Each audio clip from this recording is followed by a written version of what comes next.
नमस्कार दोस्तों, इस वक्त मैं हूँ राजस्थान के कोटा शहर में और यहाँ जिस जगह पर मैं खड़ा हुआ हूँ मेरे पीछे आप देख सकते हैं एक शहीद स्मारक है और इस शहीद स्मारक का अपना एक इतिहास है। यहाँ पर एक ज़बरदस्त गोलीकांड हुआ था जिसमें कई सारे मज़दूर, नौजवान मज़दूर शहीद हुए थे। आखिर क्या था वो पूरा मसला, कोटा के अंदर मज़दूर आंदोलन का जो स्वरूप था वो कैसा था, ये हम जानेंगे कॉमरेड महेंद्र नेह से, जो खुद इस आंदोलन में शामिल थे, जिन्होंने एक लंबा दौर यहाँ पर एक कम्युनिस्ट कार्यकर्ता के तौर पर जिया। तो आइए बात करते हैं कॉमरेड महेंद्र नेह से। आइए। खास बात दिखाऊं, कांग्रेसी फासिस्टी शासन के जुल्मों से जूझते हुए अपने प्राणों की आहुति देकर मेहनत कश वर्ग को गौरव प्रदान करने वाले जेके सिंथेटिक्स मजदूर यूनियन, भारतीय ट्रेड यूनियन केंद्र CITU C2 शहीदों की याद में। ये सही साथी है। कोटा में औद्योगिकरण की शुरुआत करीब 1960 के आसपास मानी जा सकती है।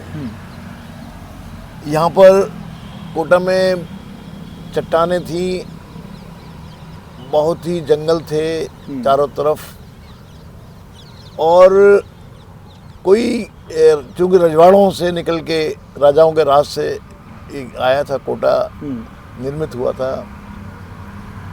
कोट्या भील के नाम से कोटा का नाम है।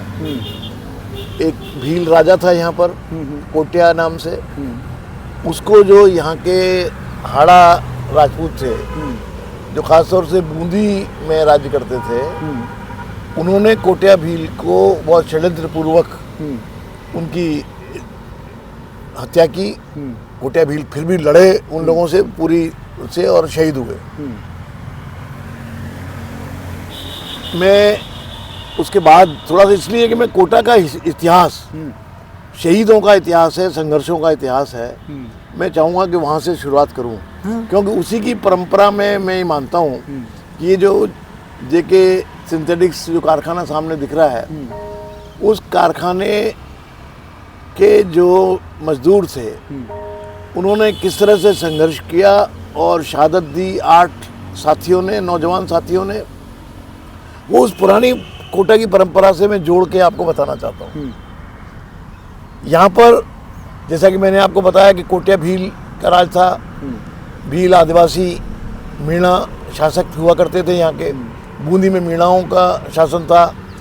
गुजरों का भी बहुत प्रभुत्व था। जो आदिवासी और जो जातियाँ, पिछड़ी जातियाँ थीं, उनका एक ज़माने में यहाँ पर शासन हुआ करता था। किस तरह से जो बाद में सामंतों ने उसको छिन्न भिन्न किया, उस पर अधिकार किया और अपने जो राजसत्ता है उसको कायम की। यहाँ कोटा की एक बहुत बड़ी परंपरा है 1857 का विद्रोह, 1857 की क्रांति अंग्रेजों के खिलाफ। तो उसका भी कोटा एक बड़ा केंद्र रहा है। यहाँ पर जो राज था वो महाराज भीम सिंह, महाराज उमेद सिंह एक शासक थे और अंग्रेजों के वो पिट्ठू थे। यहाँ पर एक अंग्रेज, बर्टन नाम का एक अंग्रेज एजेंट था, वो पूरी शासन व्यवस्था पर कंट्रोल करता था। तो 1857 में ये रजवाड़ा था कोटा। प्रत्यक्ष राज्य राजाओं का था, अप्रत्यक्ष अंग्रेजों का था। तो जो लहर थी जो झांसी से, कानपुर से, लखनऊ से चलती हुई, मध्य प्रदेश के बुंदेलखंड से होती हुई, उसका असर कोटा जैसे रजवाड़े में भी था, उस स्वतंत्रता आंदोलन का। तो उस समय तात्या टोपे भी यहाँ आए थे। और तात्या टोपे घोड़े पे सवार होके आए थे, अपने कुछ एक उनके साथ गारद थी, उसके साथ आए थे और उन्होंने यहाँ के राजाओं से कहा था कि आपको स्वतंत्रता आंदोलन में शामिल होना चाहिए, अंग्रेजों के साथ छोड़ना चाहिए। वो बूंदी गए और बूंदी के राजा जो एक ज़माने में स्वतंत्रता संग्राम के पक्षधर थे, लेकिन वो कहीं न कहीं विचलित हो गए, डामाडोल हो गए, पूरी तरह से न अंग्रेजों का साथ छोड़ पाए, न क्रांतिकारियों का साथ दे पाए। उनके दरबार में एक कवि थे, उनका जिक्र अगर नहीं करते हैं हम तो ये कोटा बूंदी झालावाड़ है, उसकी जो सांस्कृतिक विरासत है, उसकी जो वैचारिक विरासत है, उसकी जो संघर्षों की विरासत है, उसको हम नहीं समझ पाएंगे। तो सूर्यमल मिश्रण कवि थे, यहाँ की जो हाड़ाओं की भाषा, उसको हाड़ौती बोलते हैं, तो जो यहाँ की आदिवासियों की भाषा शुरुआत में थी। तो सूर्यमल मिश्रण और राम सिंह जो दरबार थे, राजा थे बूंदी के, 1857 के क्रांति को लेकर दोनों में मतभेद हुआ। सूर्यमल मिश्रण को राजा राम सिंह ने अपने बराबरी का दर्जा दे रखा था। जितना सम्मान राजा का होता था उतना ही कवि सूर्यमल मिश्रण का होता था। और सूर्यमल मिश्रण 1857 की बगावत विद्रोह के खुलेआम उन्होंने कविताएं लिखी। राम सिंह से मतभेद हुए, राम सिंह राजा ने उनकी सारी सुविधाएं छीन ली। ओके। वो उनको बहुत उच्च कोटि की शराब भी पीने को मिलती थी, उनको बहुत सम्मान के साथ, लेकिन जब सुविधाएं छीन ली तो उस पे उसका मलाल नहीं किया, बल्कि कहा कि मैं दृढ़ता के साथ 1857 की क्रांति का समर्थन करता हूँ। ये उन्होंने कहा और लिखा अपनी कविताओं में। इसी तरह से एक और याद आ जाता है अगर मुझे नाम, जो राजघराने के ही एक सदस्य थे, और वो पूरे राजस्थान में राजाओं को मैं आपको अभी आज उनकी मूर्ति पे लेके चलूंगा, नाम भी याद आ जाएगा। लेकिन यहाँ के अगर कोटा का स्वतंत्रता संग्राम का इतिहास लिखा जाएगा तो उनका नाम अवश्य, क्योंकि वो एक क्रांतिकारी परिवार था।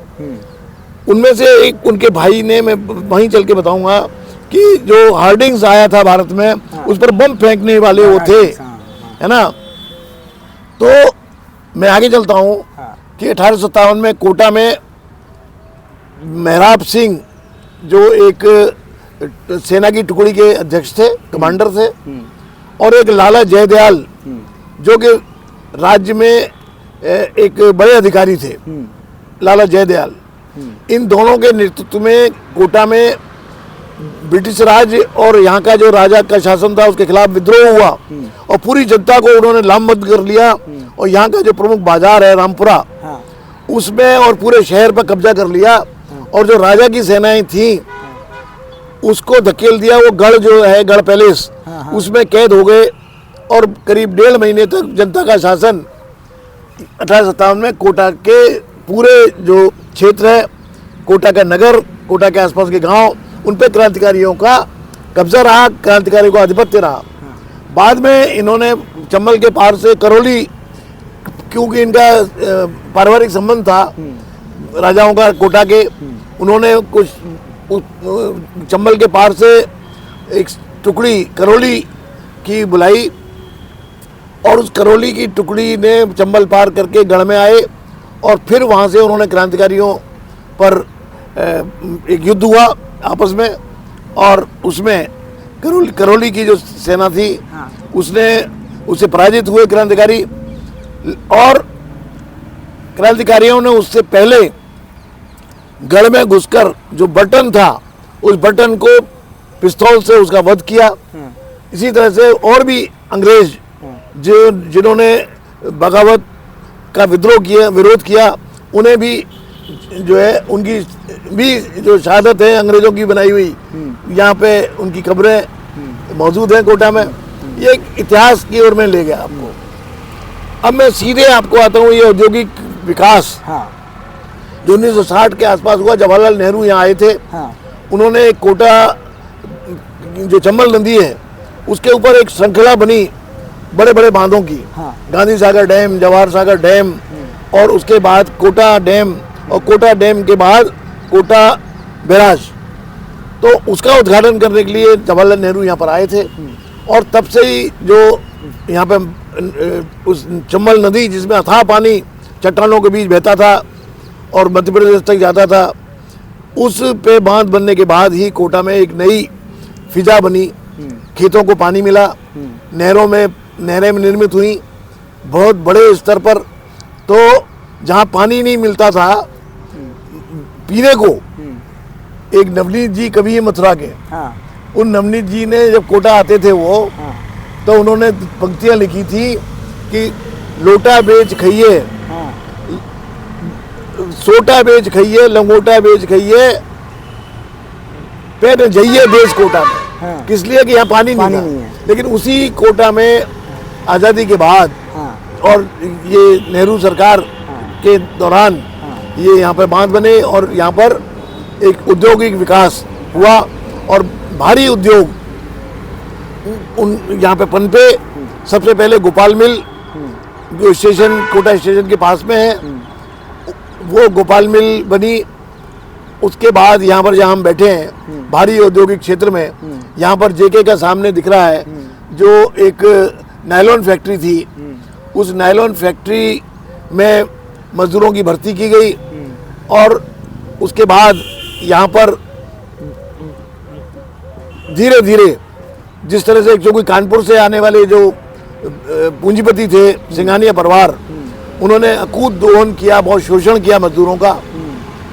तो पहले गोपाल मिल में यूनियन बनी मजदूरों की, उसके बाद यहाँ पर बनी।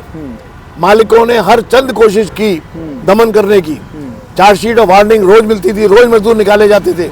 लेकिन उसने मजदूरों के अंदर जो नौजवान थे एक गुस्सा पैदा किया, एक विद्रोह पैदा किया और उसका नेतृत्व यहाँ के जो कम्युनिस्ट विचारधारा को मानने वाले उस समय के युवा थे, नौजवान थे, उनमें से प्रभात शंकर झा कॉमरेड, ज्ञानी करम सिंह और कॉमरेड त्रिपाठी, कॉमरेड जगदीश पंडित। लेकिन मुख्य रूप से कॉमरेड परमिंदर नाथ ढांडा को याद किया जाना जरूरी है।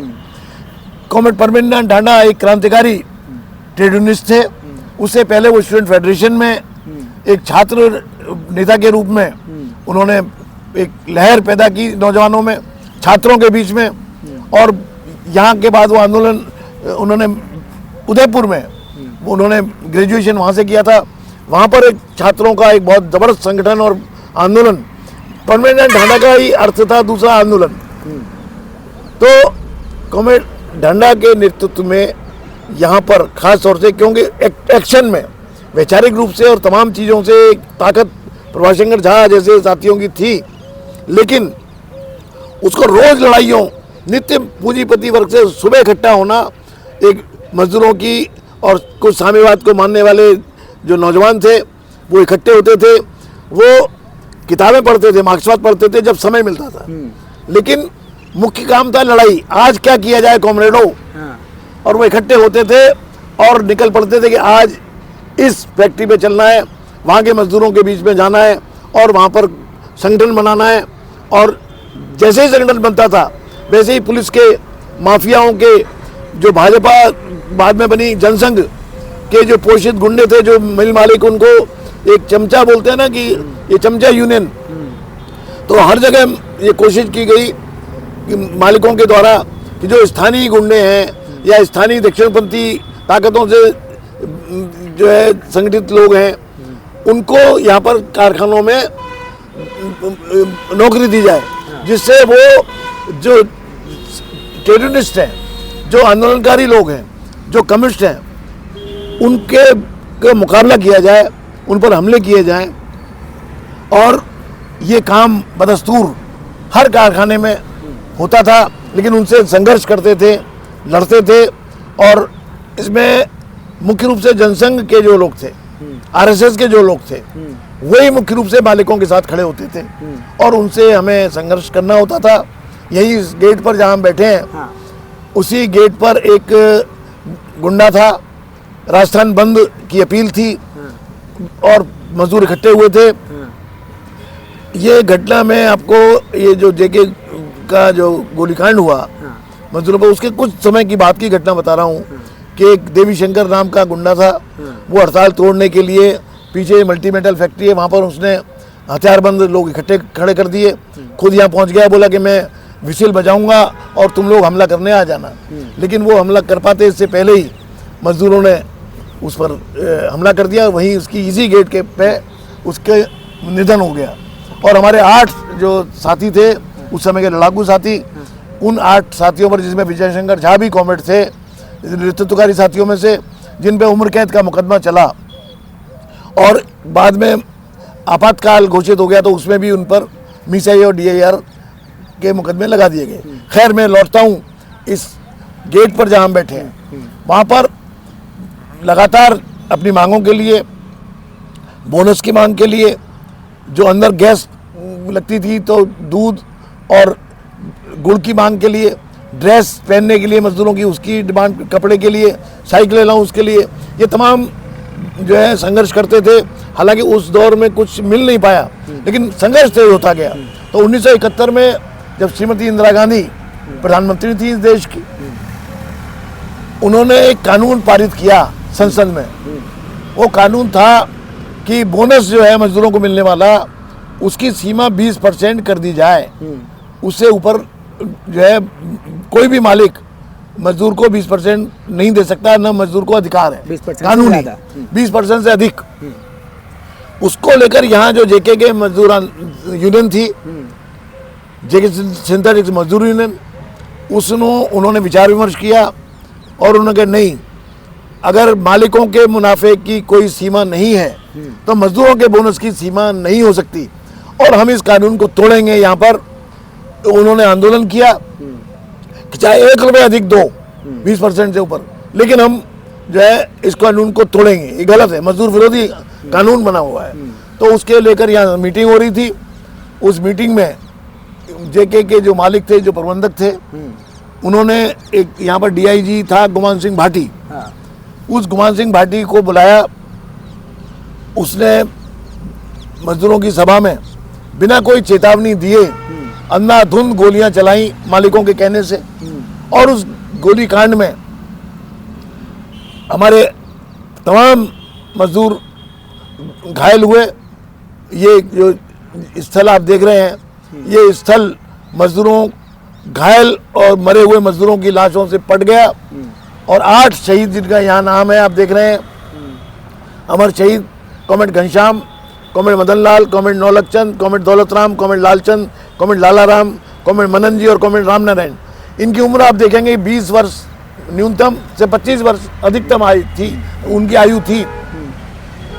बहुत सारे सैकड़ों मजदूरों को जेल में, जो आंदोलनकारी थे, उनको जेल में डाल दिया गया। इसके बावजूद उसकी जो नृशंसता थी उसको तोड़ने के लिए, गोलीकांड के भय को समाप्त करने के लिए यहाँ पर कॉमरेड प्रभाशंकर झा, कॉमरेड ज्ञानी करम सिंह और तमाम साथी, जो उस समय C2 यूनियन थी उसके जो CPM उसके पदाधिकारी थे, वो यहाँ पर इकट्ठा हुए। उन्होंने गुमान सिंह भाटी को चुनौती दी कि ये मजदूर आंदोलन रुकने वाला नहीं है और हम मजदूरों की शहादत को इस तरह से चुपचाप सहन करने वाले नहीं है, हम और तेज करेंगे आंदोलन को। और परिणाम थे, हालांकि कॉमरेड परमेंद्र ढांडा और उनके जो प्रमुख साथी थे, उनके देखते ही गोली मार देने के आदेश थे। तो इसके बावजूद वो अंडरग्राउंड रहे, करीब साल भर तक वो उनको अंडरग्राउंड रहना पड़ा, लेकिन वो चुप नहीं बैठे। आंदोलन को और तेज करने के लिए मीटिंगें चलती रहीं पूरे कोटा में। मैं स्वयं व्यक्तिगत रूप से बताना चाहता हूँ कि मैंने इस यहाँ से 1 किलोमीटर दूर, करीब 1-1.5 किलोमीटर, श्रीराम रेंस DCM का कारखाना है। उस कारखाने में 1968 में मेरी नौकरी एक विद्युत सुपरवाइजर के रूप में लगी थी। लेकिन मैं चूँकि कोटा में जब आया था, तभी मथुरा से सब्यसाची जी, जो वहाँ मथुरा में मार्क्सवाद की शिक्षाएं दिया करते थे, उनके संपर्क में आया था। मैंने मार्क्सवाद की, कह सकते हैं कि ABCD, वो उन्हीं से सीखी पढ़ी थी उसी दौरान, और उसको विचार को लेकर मैं यहाँ पर आया था। तो यहाँ पर जब हमारे श्रीराम रेंज के कारखाने में जो comrade Dhanda, comrade Tripathi, Abdul Hamid comrade, ये जब गेट मीटिंग लेने आते थे, तो मैं चूँकि सुपरवाइजर था, स्टाफ में इंजीनियर था, तो मैं उसमें सीधे नहीं सुन सकता था जाकर, तो मैं झाड़ियों में छुप जाता था, सामने की सड़क के पार जो थी, और उनकी स्पीचों को सुनता था, उससे प्रभावित होता था। तो 1971 में जब ये गोलीकांड हुआ, जैसे ही मैंने सुना, मैं तुरंत साइकिल जो थी मेरी उस साइकिल से यहाँ पर पहुंचा। मैंने देखा कि चारों तरफ इस मैदान में खून बिखरा हुआ था, पूरा गहरा सन्नाटा था आतंक का। और मजदूरों की सामने जो गेट है इसके बाहर मजदूरों की सैकड़ों साइकिलें जो लगी हुई थी, जो उनको पार्किंग करके अंदर जाते थे, उन सबको जो है पुलिस ने जला दिया था। तो वो जली हुई साइकिलें थी, धुआं उठ रहा था। उन साइकिलों को जस्ट मेरे आने से बिल्कुल पहले जलाया गया था। तो उनमें से लपट भी उठ रही थी, धुआं भी उठ रहा था और एक भयावह दृश्य था। ये हम कह सकते हैं कि मरघट के बाद की जो शांति होती है, उस तरह की जो निविड़ शांति यहाँ पर थी। और मैं तब से मजदूरों के संघर्षों का साक्षी रहा हूँ। और अंदर अंदर मैंने तय कर लिया कि मैं तो उस ज़माने में एक दूसरा विचार भी था, क्यों मैं खुद भी इन शहीदों की उम्र का ही था। मेरी उम्र भी उस समय करीब 23-24 साल रही होगी। तो मैंने फिल्मों में गीत लिखने के लिए मैं जाने वाला था और 2 बार गया भी। सारी बातें वहाँ पक्की भी हो गई, लेकिन इस घटना के बाद मेरी ज़िंदगी में एक बड़ा आंतरिक अंदरूनी परिवर्तन आया और मैंने तय कर लिया कि मैं इन जो शहीद हुए हैं, जो मजदूरों पर ये जुल्म हुआ है, इस जुल्म के खिलाफ जो भी मुझसे बन पड़ेगा मेरे आने वाले जीवन में, मैं उनके प्रति जो कर्ज चुकाने की कोशिश करूँगा, जो उन्होंने शहादत देके मजदूर वर्ग के झंडे को ऊंचा किया है, मजदूर वर्ग की शान को ऊंचा किया है। और तब से 24 फरवरी 1971 का दिन था, वो जब यहाँ गोलीकांड हुआ था। तो 1971 के बाद मजदूर आंदोलन बहुत तेज हुआ और इतना तेज हुआ और उसके यहाँ की जो पूरी सीपीएम की जिला कमेटी थी, जिसमें एक मेंबर मैं भी था। अंडरग्राउंड था लेकिन मेंबर था। खुल के मैं नहीं काम कर सकता था, लेकिन अंदर से काम करता था। और कॉमरेड परमानेंट ढांडा अंडरग्राउंड से उनसे मेरी मुलाकात हुई, कराई गई साथियों के द्वारा। तो उन्होंने कहा, कॉमरेड हम ये चाहते हैं कि एक इनके स्मृति में स्मारिका का प्रकाशन हम करना चाहते हैं। आप चूँकि साहित्यकार हैं, पढ़े लिखे हैं, तो हम ये जिम्मेदारी आपको देना चाहते हैं। मैंने वो जिम्मेदारी ली और शहादत के 2 साल बाद 73 में शहीद स्मारिका का प्रकाशन हुआ।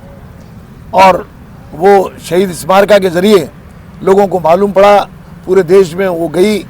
और फिर एक दोबारा अभिव्यक्ति शिवराम जी ने, साथी शिवराम जो हमारे थे, उन्होंने भी एक पूरा एक स्मारिका इन शहीदों की याद में निकाली। एक मैंने भी पुस्तक प्रभात शंकर झा और उनके साथी को संपादित किया। उसमें भी गोलीकांड की स्मृतियाँ, गोलीकांड में क्या हुआ उसकी दास्तान और मजदूर आंदोलन के लेख हैं। उसके बाद मजदूर आंदोलन आगे बढ़ता चला गया और मध्य प्रदेश तक, उज्जैन, नागदा तक, रतलाम तक इसकी अनुगूंज गई, इधर भरतपुर तक इसकी अनुगूंज गई। कोटा से जो आंदोलन शुरू हुआ था मजदूर वर्ग का, जुझारू लड़ाकू आंदोलन, क्रांतिकारी आंदोलन भी कह सकते हैं उसे, तो भरतपुर में भी सिमको जो है वैगन फैक्ट्री थी बिरला की, वहाँ पर गोलीकांड हुआ, वहाँ पर एक साथी शहीद हुआ उस आंदोलन में, हड़ताल में। तो इस तरह से पूरे राजस्थान में, जयपुर में और समूचे, क्योंकि इसके मुख्य जो कहना चाहिए कि समूचे राजस्थान का जो श्रमिक आंदोलन था, जो एक तरह का रेडिकल और क्रांतिकारी ढंग का आंदोलन था, जिसमें केवल पाठ संघर्ष का था और बहुत खुशी के साथ, उत्साह के साथ लोग कूदते थे, शामिल होते थे। और मालिक को दहशत पैदा हो गई थी, यहाँ के प्रशासन में एक दहशत थी हम लोगों की। हमको आतंकवादी कहते थे कि नक्सल विंग ऑफ सीपीएम के नाम से हमको जाना जाता था। और कॉमरेड ढांडा जैसे करीब 50 साथी थे, उनके ऊपर करीब 80 से 100 मुकदमे फौजदारी के झूठे सच्चे लागू थे। मेरे जैसा कलम का आदमी, लेखक, उसके ऊपर 10 फौजदारी के मुकदमे थे। यहाँ तक कि 307 का भी मुकदमा मेरे ऊपर लगा, जो बाद में हम बरी हुए। वो एक अलग बात है, अलग अध्याय है। लेकिन उसके बाद इस संघर्षों से जो अचीवमेंट हुआ मजदूर वर्ग को, 20% बोनस के अलावा 10 से 15% तक एक्सग्रेशिया यहाँ के मालिकों से मजदूरों ने संघर्षों के जरिए हासिल किया। और भी तमाम मांगे, मतलब सहूलतें, सुविधाएं जो हासिल की। यहाँ पर 2 बकायदा लिखित वो होता था, समझौता होता था, और उसमें जो बिल्कुल कहना चाहिए खल्लासी, या हम कहें कि बिल्कुल अकुशल मजदूर, उसकी भी उस जमाने में 80 के आसपास या कहेंगे 75 और 80 के बीच में 2000 रुपये मिनिमम वेतन हासिल किया गया।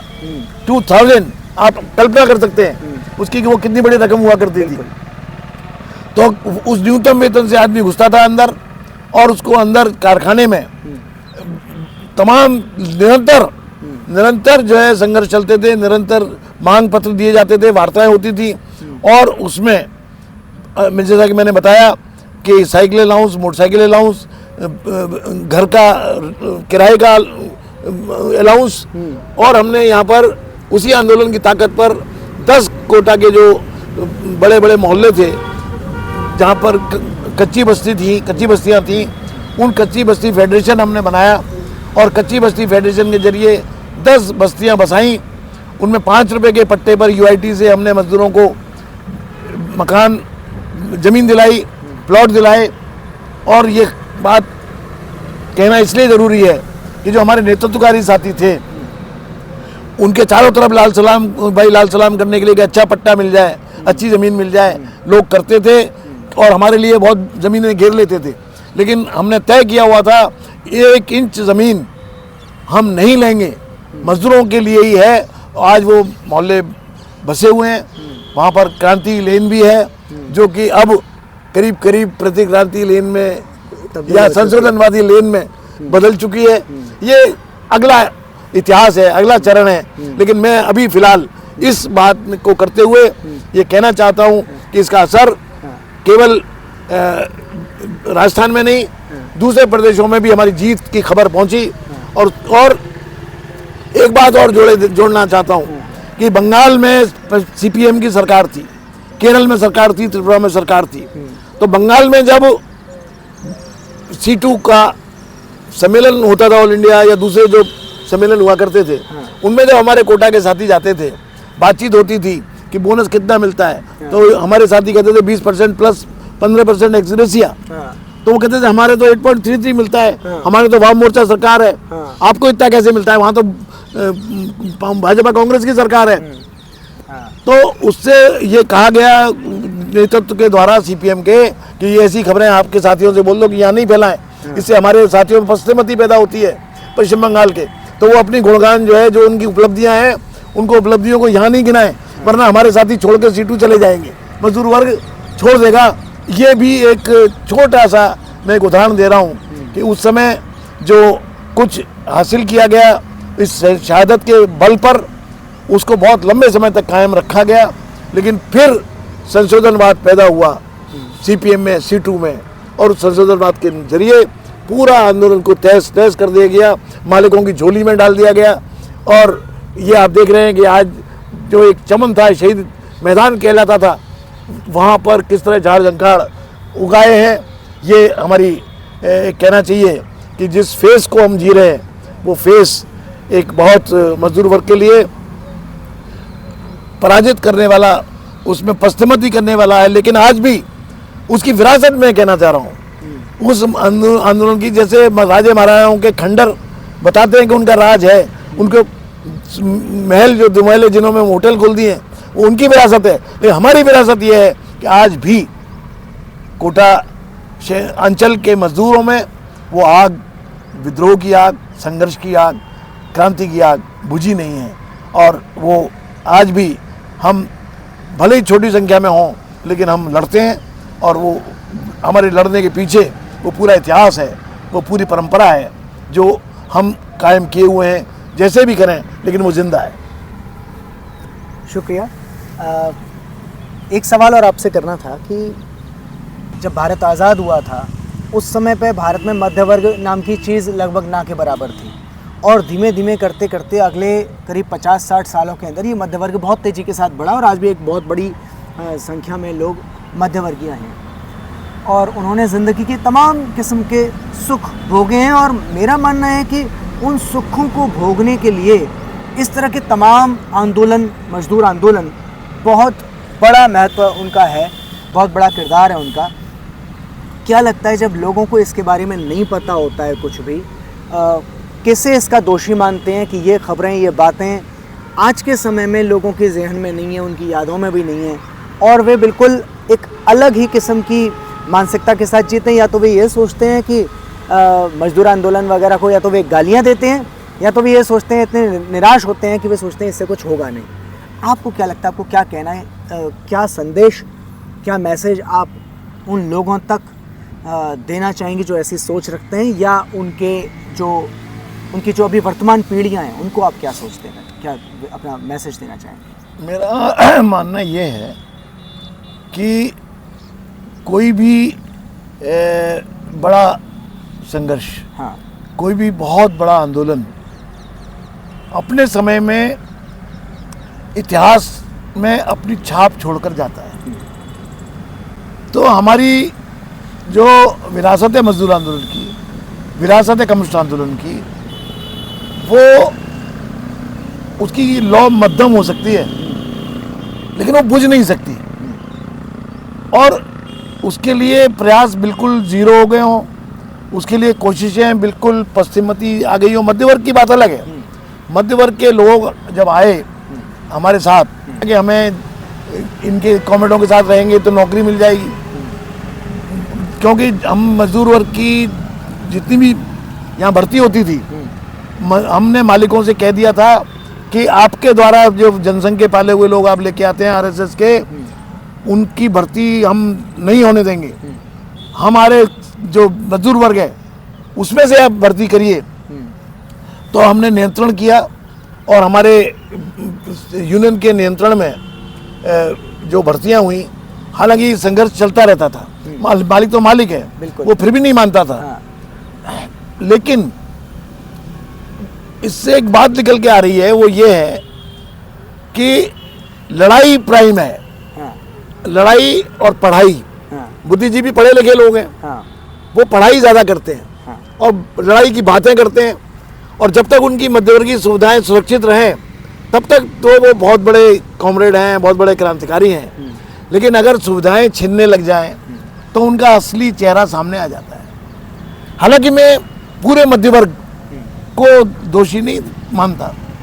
कॉमरेड लेनिन ने, कार्ल मार्क्स ने भी, अगर आपने पढ़ा होगा ज़रूर, उन्होंने लिखा था कि मध्य वर्ग के अंदर भी एक क्रांतिकारी हिस्सा होता है, और कॉमरेड कार्ल मार्क्स, लेनिन उसी मध्य वर्ग से आए थे, बल्कि कहना चाहिए बहुत अच्छे उच्च कोटि के मध्य वर्ग से, उच्च मध्यम वर्ग से आए थे। तो हमारे साथ भी मध्य वर्ग के साथी हैं आज, जो अपनी क्रांतिकारी चेतना के साथ, अपनी जनवादी चेतना के साथ, तानाशाही विरोधी चेतना के साथ आज जो भी विरासत है वो उन्हीं मध्य वर्ग के लोगों की है, जो इंजीनियर थे, नौकरी रिटायर हो गए हैं, अधिकतर इंजीनियर थे, डॉक्टर थे, सरकारी कर्मचारी थे, एलआईसी या बैंक के कर्मचारी थे। उनकी ताकत पर ही आज उस विरासत को हम जिंदा रखे हुए हैं। तो हम मध्य वर्ग को पूरी तरह अवसरवादी नहीं कह सकते। हालांकि मध्य वर्ग में अवसरवाद के लक्षण होते हैं, उसके चरित्र के हिसाब से होते हैं, लेकिन वो मध्य वर्ग ही है जो क्रांति को आगे बढ़ाने में, क्योंकि मजदूर वर्ग शिक्षित नहीं है, आज भी उसको अशिक्षा की तरफ, अज्ञान की तरफ धकेला जा रहा है, जानबूझकर धकेला जा रहा है। क्योंकि शिक्षित हो गया तो वो अपना खुद का जो विज्ञान है, क्रांति का विज्ञान, उसको पढ़ लेगा, समझ जाएगा, पढ़ लेगा। तो उसको वंचित करने के लिए ही उसको ये सारा जो है दिया जाता है कि भाई 10 किलो अनाज दे दो, 5 किलो अनाज दे दो, पढ़ाओ मत इसको, पढ़ गया तो ये हमारे खिलाफ खड़ा हो जाएगा। ये अवधारणा है भारत में खास तौर से। लेकिन ये आप देखेंगे कि आप स्वयं या तमाम जो जन चेतना, गार्गी प्रकाशन, इस तरह के समूह, एक्टिविस्टों के समूह पूरे देश में तेजी से पनप रहे हैं, विकसित हो रहे हैं। तो इसको हम कम्युनिस्ट आंदोलन की कमजोरी नहीं, बल्कि एक नया फेज शुरू हुआ है, जिसमें पढ़े लिखे मध्य वर्ग के जो छात्र हैं, नौजवान हैं, वो इस जिम्मेदारी को उठा रहे हैं, ले रहे हैं। मैं उनके बहुत गहरे विश्लेषण में नहीं जा सकता हूं कि उनकी क्रांति की मंजिल क्या है, वो उसको अभी फिलहाल, लेकिन मैं ये उम्मीद करता हूं, मैं आशावादी हूं, और मैं उम्मीद कर रहा हूं और देख भी रहा हूं सामने अपने भविष्य को, मजदूर वर्ग के भविष्य को, किसानों के भविष्य को। मैं देख रहा हूं कि आज भी वो मध्यवर्गीय किसान था जिसने किसान आंदोलन इतना बड़ा खड़ा किया, और इस मोदी और शाह की जो भाजपा सत्ता है, केंद्रीय सत्ता है, उसके खिलाफ चुनौती खड़ी कर दी। इसी तरह से हम देखते हैं कि जो सौदा भारद्वाज हों या ये अभी साईं बाबा हों या प्रशांत राही हों, ये सब भी मध्यवर्ग से, पढ़े लिखे मध्यवर्ग से आए हुए लोग हैं। तो ये आज भी सच्चाई है कि अगर क्रांति की पृष्ठभूमि बनेगी या बन रही है तो उसके लिए मध्यवर्ग के ये जो क्रांतिकारी लोग हैं, रेडिकल लोग हैं, वामपंथी लोग हैं, ये एक, क्योंकि हर दौर हम देखते हैं कि क्रांति सतत नहीं चलती, उसके दौर आते हैं। हाँ। तो एक दौर जो 1917 से 1917 से या उससे भी पहले कहें हम, पेरिस कम्यून से, जो मजदूर के राज स्थापित करने का दौर दुनिया में पैदा हुआ, वो कितना तेजी से 1990 तक लगातार जो मालिक वर्ग है, पूंजीपति वर्ग है, साम्राज्यवाद पराजित होता रहा। चीन में क्रांति हुई, पूरा यूरोप के आधे हिस्से में लाल झंडा फहराया गया, इंडो चीन में हुई, क्यूबा, और जैसे 1960 तक क्रांतियों का दौर चला है। तो जो टग ऑफ वार होता है ना, रस्साकशी का खेल, उस रस्साकशी खेल में 1917 से 1990 तक टग ऑफ वार में मजदूर वर्ग की पंक्तियां, कम्युनिस्टों की पंक्तियां, वामपंथियों की क्रांतियां का जो एक रास्ता था वो हमारी ओर खिंचा हुआ था। 1990 के बाद जो मरा हुआ पूंजीपति वर्ग है, जो मरण की ओर बढ़ने वाला बीमार पूंजीवाद है, उस बीमार पूंजीवाद ने अपने को फिर से रूस में जो कुछ हुआ, सोवियत रूस जिस तरह का विघटन हुआ, उसका लाभ उठाकर, और जो पश्चिमी पूरी दुनिया में उससे आई, खासतौर से मध्यवर्ग के लोगों में, तो उसकी वजह से एक कहना चाहिए कि दक्षिण पंथ का बढ़ावा आया, दक्षिण पंथ का दौर चला। लेकिन ऐसा नहीं है, चीज़ें स्थायी नहीं होती, परिवर्तन लगातार होते रहते हैं। और आज भी चीन और क्यूबा, उत्तर कोरिया जैसे तमाम देशों में साम्राज्यवाद से टकराने की जो अपनी रणनीति है, उसके तहत वो मरे नहीं हैं, वो जिंदा हैं। बहुत से लोग कहते हैं चीन को कि भाई ये साम्राज्यवादियों का बन गया है, ये पूंजीवाद। अरे पूंजीवाद तो लक्ष्य था, जनवादी क्रांति जो हुई थी चीन में, उसमें एक मंजिल तक ले जाना था कि समाजवाद के लिए बड़ा प्रोडक्शन, हैवी प्रोडक्शन बहुत ज़रूरी होता है। तो उसके लिए उस तरफ अगर चीन बढ़ रहा है, आज कम्युनिस्ट पार्टी वहाँ पर जिंदा है, तो उसको जिस तरह से धकिया दिया जाता है कि वो तो बिल्कुल वहाँ पर पूंजीवाद पूरी तरह से आ चुका है, मैं उसको उस तरह नहीं देखता हूँ। बल्कि मेरा मानना है कि लाल झंडा जिंदा है। कम्युनिस्ट पार्टियाँ अपने अपने तरीके से, जो वह है दक्षिण अमेरिका है, उनके देशों में वामपंथ फिर पनप रहा है, चिली में फिर कम्युनिस्ट जीत के आए हैं, आपके इसमें पड़ोस में नेपाल में कम्युनिस्ट पार्टियों का ही जो राजशाही को ख़त्म करके जो डेमोक्रेसी बनी, वो कम्युनिस्ट पार्टियों के नेतृत्व में बनी। और अभी हाल ही में जो कुछ श्रीलंका में हुआ है वो चौंकाने वाला है। तो मेरा मानना है कि आने वाले दिनों में वामपंथी लड़ाके, जुझारू लोग, उसको विचारधारा को मानने वाले लोग इस साम्राज्यवाद को चुनौती देते रहेंगे, और एक नई फिजा, जिनमें हम रहें न रहें जिंदा, लेकिन एक नई फिजा बनेगी। मैं उस दृष्टि से पूरे दुनिया को देखता हूँ। बहुत बहुत शुक्रिया आपका इस कार्यक्रम के लिए, इस वीडियो के लिए समय देने के लिए, और यहाँ पर मुझे लाने के लिए, और एक बहुत ही ज़बरदस्त इतिहास से वाकिफ़ कराने के लिए, परिचित कराने के लिए आपका बहुत बहुत शुक्रिया। आगे भी हम इसी तरीके के कार्यक्रम आपके सामने लाते रहेंगे, और किसी न किसी ऐसे एक्टिविस्ट से, किसी न किसी ऐसे क्रांतिकारी पुरोधा से हम आपकी मुलाकात कराते रहेंगे जिन्होंने मजदूर आंदोलन के जो उभार का पूरा दौर जिया है। धन्यवाद। देखें कि हमारे शहीद साथियों को लाल सलाम, इनकलाब जिंदाबाद, मजदूर एकता जिंदाबाद, साम्राज्यवाद का नाश हो।